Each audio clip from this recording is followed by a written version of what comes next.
सलाम, आदाब और नमस्कार दोस्तों, मैं हूं सनवर सिद्दीकी और आप देख रहे हैं PK7 न्यूज़ सच्चाई का एहसास।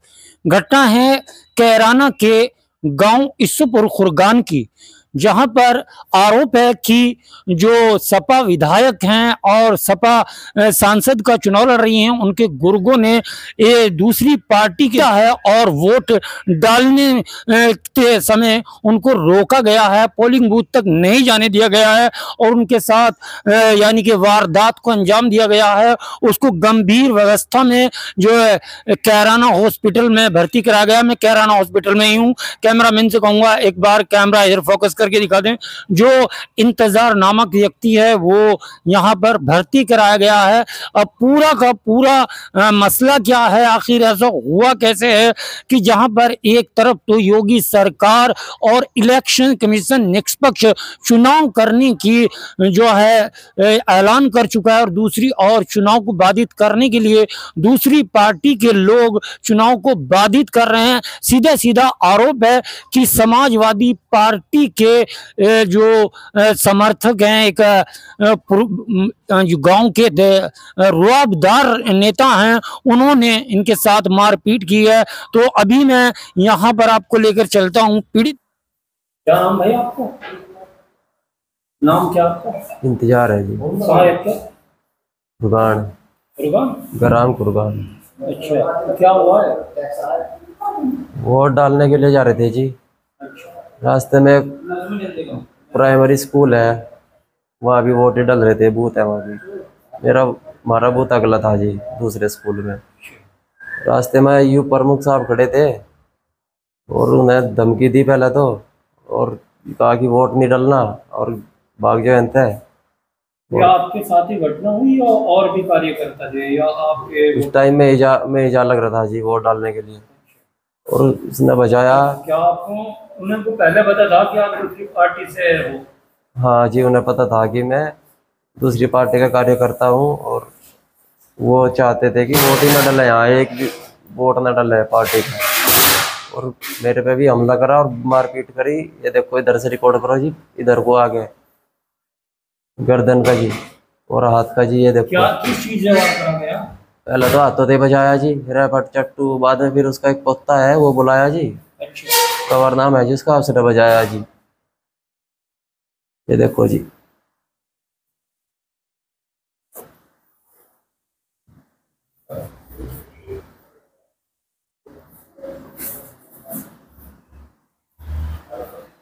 तो आपने सूचना पुलिस को दी?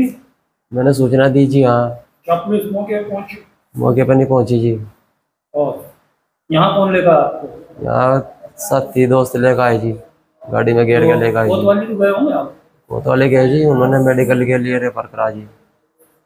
पीड़ित परिवार के लोग भी यहाँ पर हैं। ये लड़का खड़ा हुआ है, सबसे पहले मैं इससे आपको मिला दूं। नाम क्या भैया आपका? इफ्तिकार। इफ्तिकार, कहाँ रहते हैं? इस्सापुर खुर्गान में रहते हैं। इस्सोपुर खुर्गान में रहते हैं। क्या मैटर हुआ जो आपको आज हॉस्पिटल तक आना पड़ गया? मैटर तो ये हुआ है जी, मेरा जो बड़ा भाई है वो वोट डालने के लिए जा रहा था जी, लेकिन रास्ते में जो है चौधरी अयूब जंग जो है, गांव के जाने माने आदमी है, पूरे इलाके के, समाजवादी पार्टी के। ये समाजवादी पार्टी के हैं, एक तो ब्लॉक प्रमुख हैं, पहले से जिला पंचायत सदस्य हैं। आप आरोप लगा रहे हैं, आपका आरोप कहाँ तक सिद्ध होता है ये तो खैर आप जानते हैं, लेकिन क्या अयूब जंग किसी के साथ मारपीट करेंगे? जी बिल्कुल, हमारे साथ की है। और मेरा बड़ा भाई ये आपके सामने बिल्कुल भर्ती है कैराना अस्पताल में जी। चौधरी अयूब जंग और कवर जो है उनके खानदान में से एक लड़का है, मुकरीम का लड़का है, उसके द्वारा मेरे भाई को बहुत बुरी तरीके से मारा गया है। सीरियस है मेरा बड़ा भाई। और जब हम अपने बड़े भाई को लेकर कैराना आ गए, हॉस्पिटल में भर्ती कर दिया, उसके बाद में कवर का जो बाप है मुकरीम, उसने गांव के 25-30 गुंडों को इकट्ठा किया और मेरे घर के ऊपर चढ़ाई करी। अच्छा, मेरे वालिद साहब को मारा गया घर पे। आपके वालिद का क्या नाम है? उमरदीन। ये बता रहे हैं कि जब घटना के बाद जब ये थाना कैराना पहुंच जाते हैं तो इनके परिवार पर फिर से चढ़ाई की जाती है 20-25 गुंडों को लेकर और उनको धमकाया जाता है। ये क्या धमकी देना चाहते थे, क्या संकेत था? संकेत यही है कि भाई या तो समाजवादी पार्टी के वोट दो या फिर वो हमारे साथ मार धाड़ करेंगे, और ये भी नहीं पता कि हमें जान से मार दे। और अच्छा। धमकी यही है कि या तो गांव से निकल जाओ या समाजवादी पार्टी के वोट दो। मतलब अब हमें अपनी मर्जी से वोट देने का भी अधिकार नहीं रहा है। गांव खुरगान के अंदर चौधरी अयूब जंग की इतनी गुंडागर्दी बढ़ गई है कि गरीब समाज का आदमी कोई भी उनके खिलाफ बोलने के लिए तैयार नहीं है। और हम अगर उनके सामने थोड़े खुल के आए हैं कि हम SDPI पार्टी को सपोर्ट करते हैं, तो उन्होंने मेरे भाई के साथ बहुत बुरी तरीके से मारधाड़ करी। मेरे भाई को यहाँ गर्दन से लेकर कमर तक पूरी चोट आई है जी जी। और उसको यहाँ पे तो आप देख सकते हैं, मैं सनवर सिद्दीकी जो आपको बता रहा हूं, योगी सरकार में और दूसरी तरफ इलेक्शन कमीशन, जबकि आचार संहिता लगी हुई है, आज वोटिंग का दिन, इस दिन भी यहाँ पर घटना होती है। फिर एक आर्यपुरी से छूट-फूट घटना का समाचार मिलता है, वहां भी धमकी दी गई है। तो यहाँ इतनी बात करने के बाद में जो कैंडिडेट हैं SDPI के लोकसभा प्रत्याशी, मैं उनसे बात करता हूँ। मौलाना जाहिद कासमी मेरे साथ आ गए हैं। मौलाना साहब अस्सलाम वालेकुम। वालेकुम सलाम। अच्छा, तो मौलाना साहब जानना चाहता हूँ क्या हो रहा है कि आपके SDP कार्यकर्ताओं को ही निशाना साधा जा रहा है? असल में आप भी इसी इलाके के रहने वाले हैं और इनकी आदत पकी हुई है पहले से।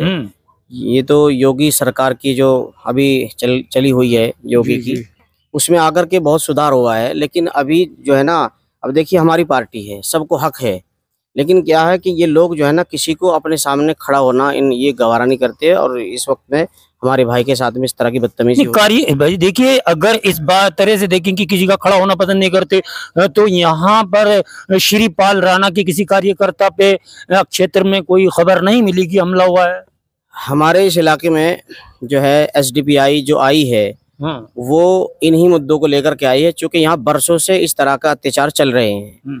और देख लीजिए, अब ये इनके भाई के साथ में जो बदतमीजी हुई है, काश के वो इनके परिवार से होते तो अब तक तो गांव में ही निमट लेते। लेकिन ये लोग बेचारे जो है ना, वहाँ कुछ कम तादाद में हैं। तो इस तरह की ये जो परेशानियां हैं पूरे इलाके में, जो बहुत कुछ ये परेशान कुन है। हम इस वक्त में अपने प्रशासन से ये कहना चाहते हैं कि इस तरह के लोग जितने भी हैं, ये जो गरीब लोगों के ऊपर जो है ना अपनी दबंगता दिखाते हैं और अपने सामने किसी को खड़ा होना पसंद नहीं करते हैं, तो इनका अच्छे से इलाज होना चाहिए। दूसरी बात यह है कि SDPI तो मैदान में आ चुकी है। ये इनके इस तरह धमकाने से, चमकाने से, मारपीट करने से थोड़ा रुक जाएगी कोई? हमारा हक है, हम अपने हक पे लड़ रहे हैं। इसी दिक्कत को देखते हुए आप सीधा जो आपका आरोप है वो समाजवादी पार्टी पर है। समाजवादी पार्टी ने ऐसे लोगों को पैदा किया, ये ऐसे ही लोगों को पैदा करती है।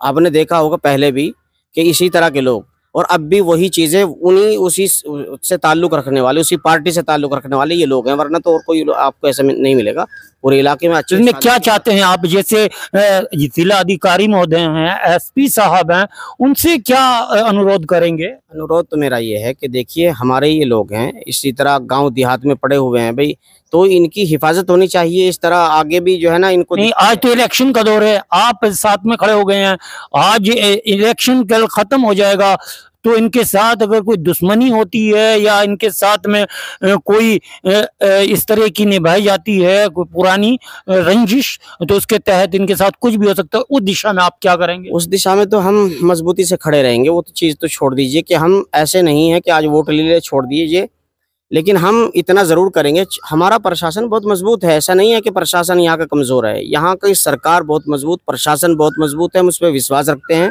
हमें इंसाफ ज़रूर मिलेगा और प्रशासन हमारी अच्छी तरह से लड़ाई लड़ेगा, हमें इतना यकीन है। तो आप देख रहे हैं PK7 न्यूज़, सच्चाई का एहसास। ये वही कैराना है जहां पर योगी साहब ने कहा था कि कैराना की गर्मी निकाल दी जाएगी। गर्मी कुछ धीरे धीरे निकल गई है, कुछ बरकरार है, लेकिन एक चीज है कि कैराना क्षेत्र के 42 हिस्ट्री रीडर जो हैं वो जेल गए थे। सभी ने अपने आप को कानून के हवाले किया था। वही समाजवादी पार्टी की दबंगई का एक जीती जागती तस्वीर कैराना के ईसोपुर खुर्गान से सामने आई है। अब जो है जांच का विषय है, क्या पुलिस अधीक्षक अभिषेक झा इस और देखेंगे, क्या अभिषेक झा कार्रवाई करेंगे, क्या पुलिस प्रशासन सख्ती से कार्य करेगी? तो मैं हूं सनवर सिद्दीकी और आप देख रहे हैं PK7 न्यूज़, सच्चाई का एहसास, बेबाक आवाज और निडर अंदाज। मिनट की हो जाओ, टेंशन ले रहा हूं।